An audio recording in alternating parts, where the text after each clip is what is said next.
Assalamu alaikum. Welcome to Skills Booster. In the last class, we have taken just intro about bioenergetics and we take general intro about photosynthesis. In this class, we will discuss about water and photosynthesis. So, oxygen released during photosynthesis comes from water and is an important source of atmospheric oxygen which most organisms need for aerobic respiration and for obtaining energy to live. अब जो है हमारे पास oxygen जो है जो photosynthesis के दौरान release होती है वो आती कहाँ से है। ये बताया गया कि जो ऑक्सीजन है फोटोसिंथेसिस के दौरान जो रिलीज होती है वो उसका सोर्स जो है वो वाटर है। अब जो है वैन नील ने 1930 में ही hypothesized that plants split water as a source of hydrogen and release oxygen as a byproduct. So in 1930 van नील ने एक हाइपोथेसिस दिया हमें कि प्लांट जो है वो वाटर को स्प्लिट करता है ऑक्सीजन हाइड्रोजन को जो है वो रिलीज करने के लिए और as a source of hydrogen और उसके बाय प्रोडक्ट में हमारे पास जो है वो हमें ऑक्सीजन मिलती है। क्या कहा वैन नील्स ने? He hypothesize that plants split water as a source of hydrogen and release oxygen as a byproduct. So here you can focus on oxygen. Oxygen is released here as a byproduct. So Neil hypothesis was based on his investigation on photosynthesis in bacteria that make carbohydrate from carbon dioxide but does not release oxygen. अब नील की जो hypothesis था नील का hypothesis था वो किसकी base पे था कि उसने इन्वेस्टिगेशन की थी बैक्टीरिया में फोटोसिंथेसिस पर जिसने जो है कार्बोहाइड्रेट बनाए थे कार्बन डाइऑक्साइड से लेकिन ऑक्सीजन जो है वो रिलीज नहीं की थी। अब कार्बोहाइड्रेट से उस फोटोसिंथेटिक बैक्टीरिया ने कार्बन डाइऑक्साइड से उस बैक्टीरिया ने कार्बोहाइड्रेट बनाए बट ऑक्सीजन रिलीज नहीं की। So Neil hypothesis that source of oxygen released during photosynthesis is water and not carbon dioxide was later confirmed by scientists in 1940. When first tracer of isotopic tracer in biological research was made. Neil hypothesis in hypothesized in 1930, while it was his hypothesis was confirmed in 1940 when first radioactive isotopic tracer was made, which was O18. So how this experiment was made? He took two groups. In one first group, uh, he take plant and supply carbon dioxide with normal isotopic oxygen. It means O16, and he gives water with isotope O18. So in the next group, he gives carbon dioxide with O18 and water with normal O, it means O16. So results were very amazing. In first group, the what oxygen which was released it contains O18, while the oxygen which was released in group 2 contains oxygen which is normal oxygen O16। अब किस तरह ये experiment किया गया कि दो groups लिए गए प्लांट के, एक में जो है वो नॉर्मल फर्स्ट ग्रुप जो था उसमें कार्बन डाइऑक्साइड जो नॉर्मल ऑक्सीजन वाली दी गई और वाटर जो था उसमें ऑक्सीजन जो है आइसोटॉपिक ट्रेसर यूज़ किया गया यानी O18 को यूज़ किया गया। और ग्रुप 2 में क्या किया गया कि ग्रुप 2 में जो कार्बन डाइऑक्साइड दी गई उसमें ट्रेसर आइसोटॉपिक ट्रेसर यूज़ किया गया यानी O18 यूज़ किया गया और वाटर जो था वो नॉर्मल दिया गया। अब जो है इसके रिजल्ट्स जब आए तो देखा गया कि ग्रुप 1 में जो ऑक्सीजन रिलीज़ हुई है उसमें जो है आइसोटॉपिक ट्रेसर है यानी O18 है एंड सेकंड ग्रुप में ये देखा गया कि ऑक्सीजन जो है नॉर्मल यानी O16 वाली है। सो इससे ये पता चला, इससे ये कंफर्म हुआ कि वाटर जो है वो सोर्स है ऑक्सीजन की रिलीज का। So its result was that water is the source of oxygen. Water is one of the raw material of photosynthesis, other being carbon dioxide, hydrogen. Hydrogen produced by splitting water reduces NADPH to NADPH2. Hydrogen which is produce यानी it means hydrogen जो कि सब water की splitting से जो है बनाई जाती है वो रिड्यूस कर देती है NADP को NADPH2 में. NADPH is reducing power which along with ATP also form during light reaction. ये जो है ये light reaction में भी ATP के साथ बन जाती है. is used to reduce O2 form sugar during dark reaction. अब जो लाइट रिएक्शन में एटीपी के साथ NADPH बनेगा ये कहाँ यूज़ होगा, ये डार्क रिएक्शन में यूज़ होगा जहाँ पर कार्बन डाइऑक्साइड की फिक्सेशन होगी और शुगर मॉलिक्यूल्स बनेंगे. Then here comes chloroplast, the site of photosynthesis in plants. All the green plants have chloroplast, but leaves are the major site of chloroplast. Here is the structure of chloroplast. This is the outer membrane of chloroplast. This is inner membrane. These coins-like structure is known as thylakoid. The liquid which is present inside is stroma, and this is the collection of thylakoid is granum. Here is the location of chloroplast. This is plant cell. Here is cell wall, nucleus. This is vacuole, and chloroplast is present here. So chloroplast are present in very large. These are present. Chloroplast जो हैं ये leaves पर होते हैं. About 500,000 पर square millimetre of the leaf पर पाए जाते हैं.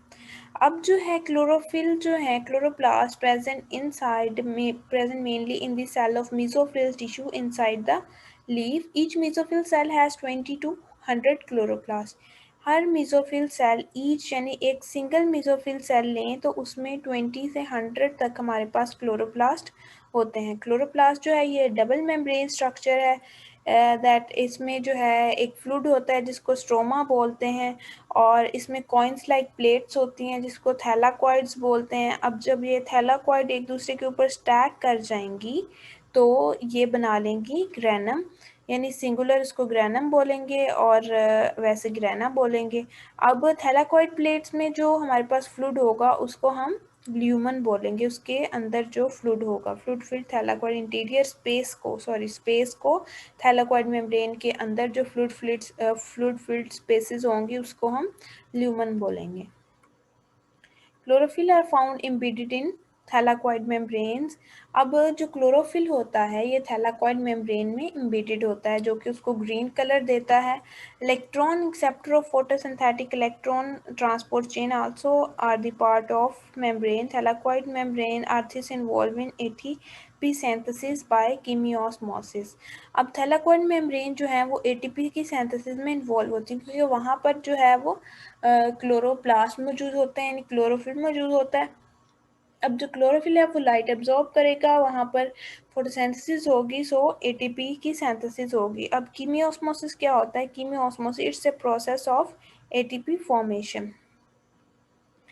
Chlorophyll absorb light energy which convert into chemical energy of ATP and NADPH, the product which are used to synthesize sugar in the stoma of chloroplast. अब जो है photosynthesis होगी किस तरह होगी कि क्लोरोफिल जो है वो सनलाइट को एब्जॉर्ब करेगा, फोटोसिंथेसिस होगी, फोटोसिंथेसिस के रिजल्ट में क्या होगा एटीपी और NADPH बनेंगे. एटीपी और NADPH बनेंगे तो ये जो है ये डार्क रिएक्शन में यूज़ होंगे टू फिक्स कार्बन डाइऑक्साइड. इसके रिजल्ट में क्या होगा कि शुगर बनेगी in the stroma of chloroplast. अब photosynthetic prokaryotes lack chloroplast but they do not have unstacked photosynthetic membrane which work like thylakoid. ठीक है. अब है हमारे पास photosynthetic pigments. Pigment क्या होते हैं? Photosynthetic pigments. Let's see. Light can work in chloroplast only if it is absorbed. Pigment are the substances that absorb visible light. अब pigments क्या होते हैं? पिगमेंट वो सब्सटेंसेस होते हैं जो कि एबिलिटी रखते हैं लाइट को एब्जॉर्ब करने की, which are present in plants. Different pigment absorb light of different wavelength. अब जो है हमारे पास डिफरेंट पिगमेंट्स होंगे, वो डिफरेंट वेवलेंथ ऑफ लाइट को एब्जॉर्ब करने की एबिलिटी रखते हैं। यानी जो वेवलेंथ की लाइट ये एब्जॉर्ब कर लेंगे वो डिसअपियर हो जाएगी। अब एक इंस्ट्रूमेंट है जो कि मेजर करता है डिफरेंट पिगमेंट की लाइट एब्जॉर्ब करने की, यानी वेवलेंथ ऑफ लाइट एब्जॉर्ब करने की एबिलिटी को मेजर करने के लिए एक इंस्ट्रूमेंट होता है, उसको हम स्पेक्ट्रोफोटोमीटर बोलते हैं। ठीक है, spectrophotometer is an instrument which is use to measure the relative abilities of different pigments to absorb different wavelength of light. अब जो ग्राफ प्लॉट होगा उसको हम एब्जॉर्प्शन स्पेक्ट्रम ऑफ पिगमेंट बोलेंगे, यानी पिगमेंट जो लाइट एब्जॉर्ब करता है उसका अगर हम ग्राफ प्लॉट कर लें तो उसको हम एब्जॉर्प्शन स्पेक्ट्रम बोलेंगे। Thylakoid membrane contains several kind of pigment, but chlorophyll are the main photosynthetic pigment. Other accessory photosynthetic pigment present in chloroplast are yellow, red to orange carotenes, which are mostly red to orange, and xanthophylls which are yellow to orange। ये mostly MCQs आ जाता है। अब जो है हमारे पास thylakoid membrane की बात की गई है कि उसमें डिफरेंट काइंड के जो हैं वो पिगमेंट्स होते हैं, लेकिन जो क्लोरोफिल मेन फोटोसिंथेटिक पिगमेंट है वो हमारे पास क्लोरोफिल ही है।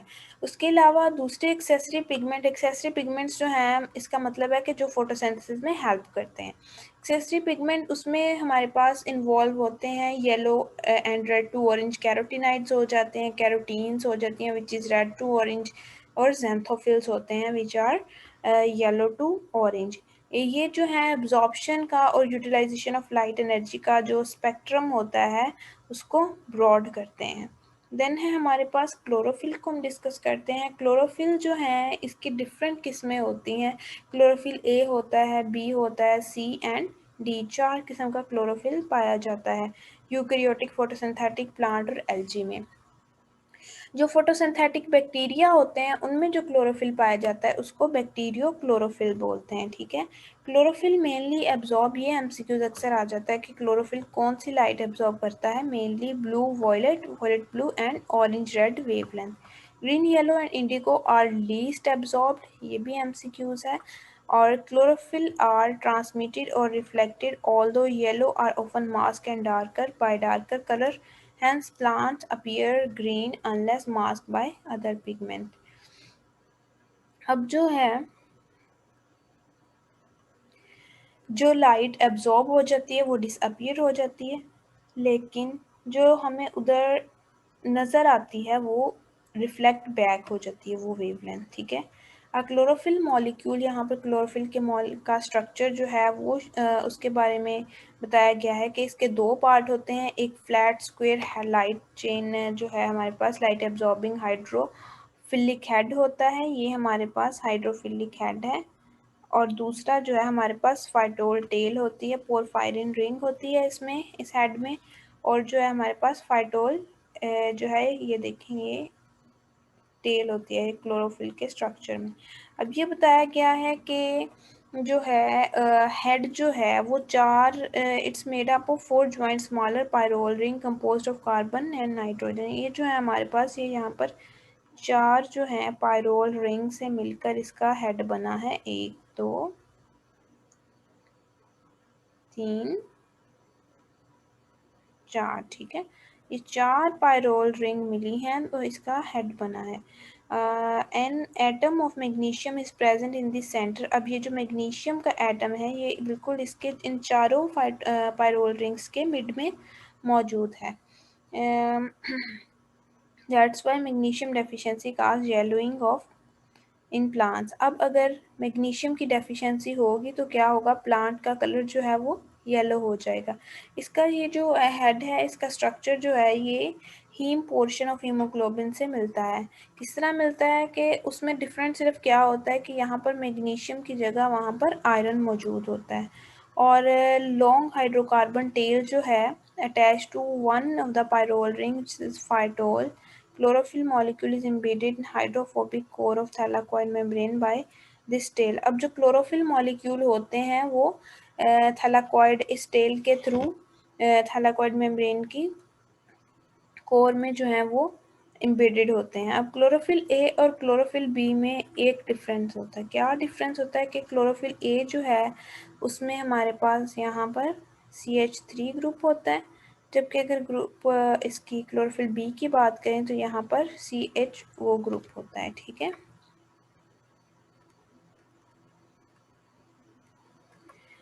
ये उसका मोलेकुलर फार्मूला दिया गया है क्लोरोफिल ए का C55H72O5N4 Mg, ये क्लोरोफिल बी का है 55H70O6N4। इसमें डिफरेंस क्या है कि यहाँ पर ऑक्सीजन 5 है, यहाँ पर ऑक्सीजन 6 है, और हाइड्रोजन यहाँ पर 72 हैं और यहाँ पर 70 हैं, ये इनमें डिफरेंस है due to slight difference in their structure.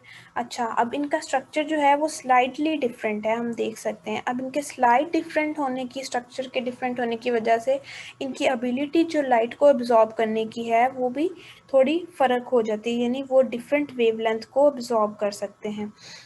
इससे क्या होगा कि अब ये डिफरेंट वेवलेंथ को अब्जॉर्ब करेंगे तो फोटोसिंथेसिस का प्रोसेस जो है वो एफिशिएंट हो जाएगा। Chlorophyll A is a blue-green while chlorophyll B is a yellow-green. Of all the chlorophyll A is the most abundant, most important photosynthetic pigment as it take part directly in the light-dependent reaction which convert solar energy into chemical energy.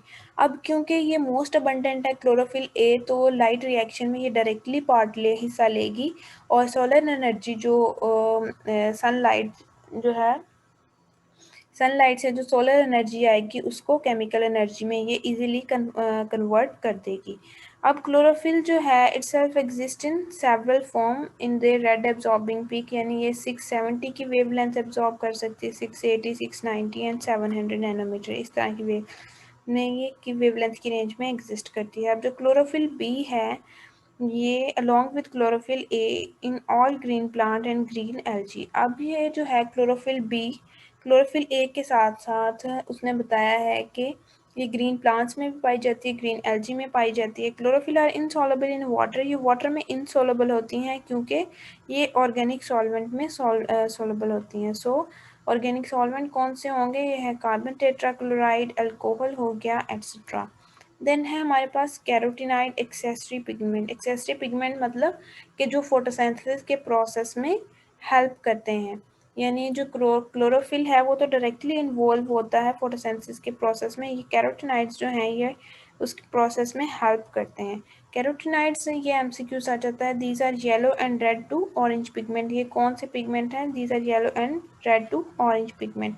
और ये कौन सी wavelength absorb करते हैं, blue violet range की wavelength जो है उसको एब्जॉर्ब कर सकते हैं।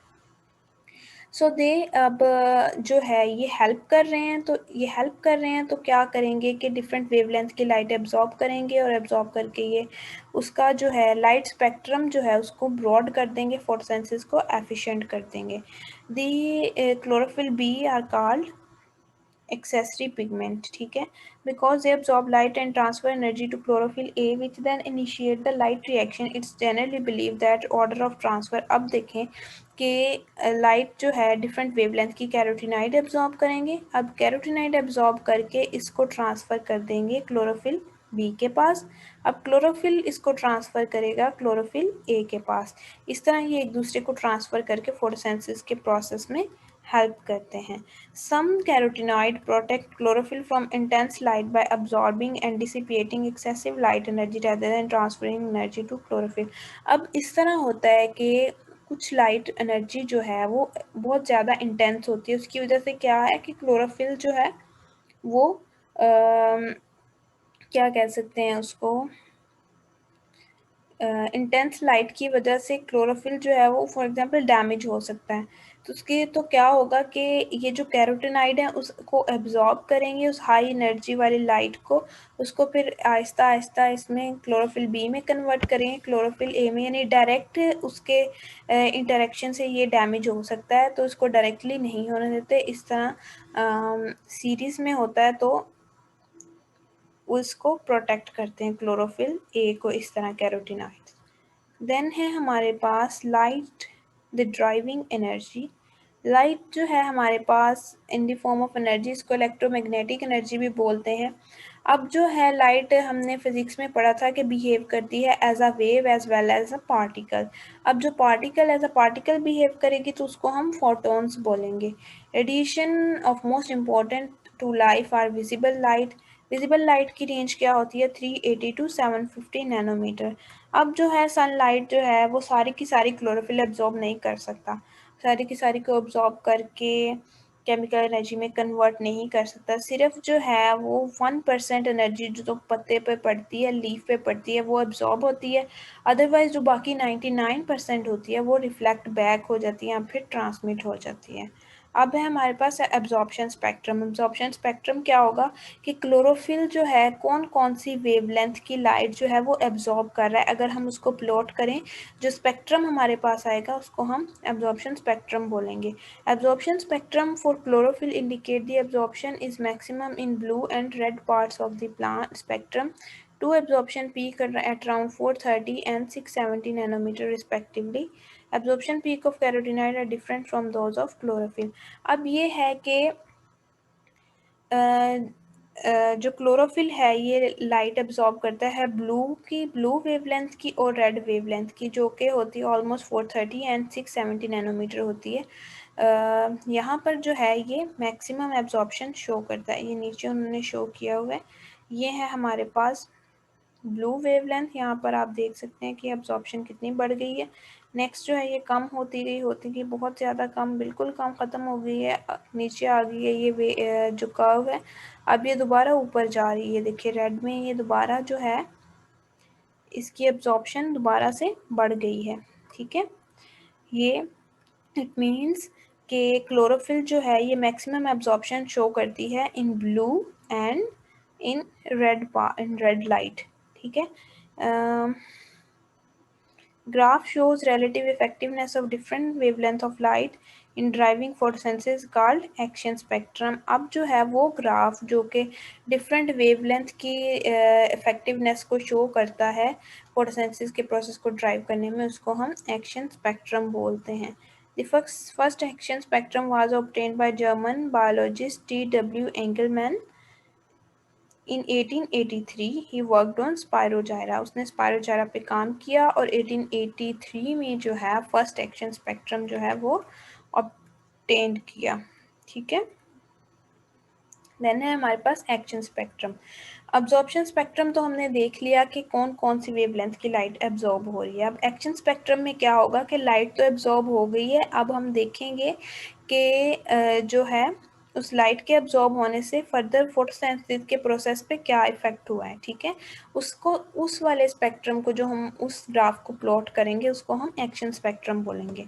Action spectrum can be obtained by illuminating plant with light of different wavelength or they can estimating relative CO2 consumption and release of oxygen during photosynthesis. Photosynthesis के process में हम ऑब्जॉर्प्शन CO2 एब्जॉर्प्शन और oxygen की release से अब हम estimate करेंगे कि जो है वेवलेंथ ने क्या इफेक्ट किया प्लांट पे। अब ये जो उन्होंने डिफरेंट कर्व्स शो की हुई हैं, ये देखिए क्लोरोफिल बी की कर्व। ठीक है,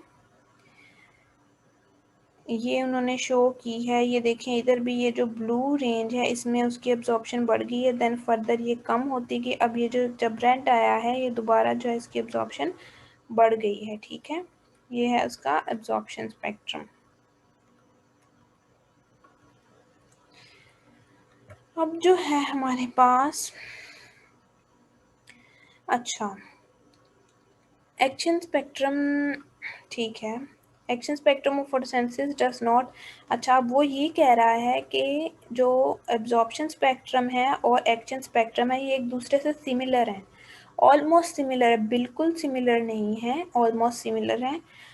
देन फर्दर उसने बताया है कि ये बिल्कुल पैरेलल नहीं है, इसमें एक डिफरेंस है उसका। जब हमने कंपैरिजन किया तो हम देखते हैं कि जो एब्जॉर्प्शन स्पेक्ट्रम की पीक्स हैं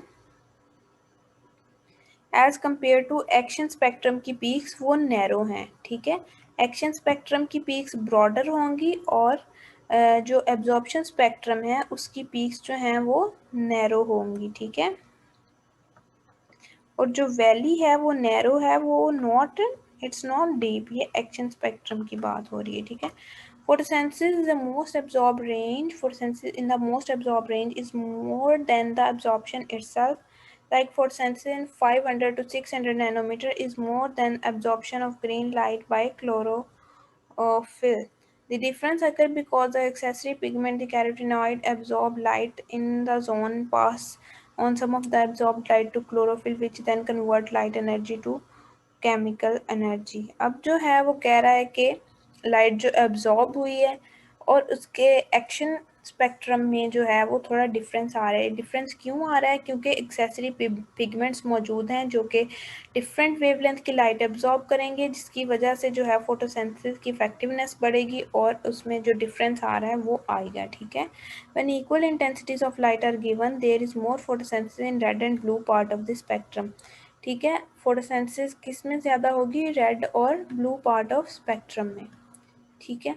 देन है हमारे पास, सो that's all for today. If you have any question you can comment below. Thank you. Allah Hafiz.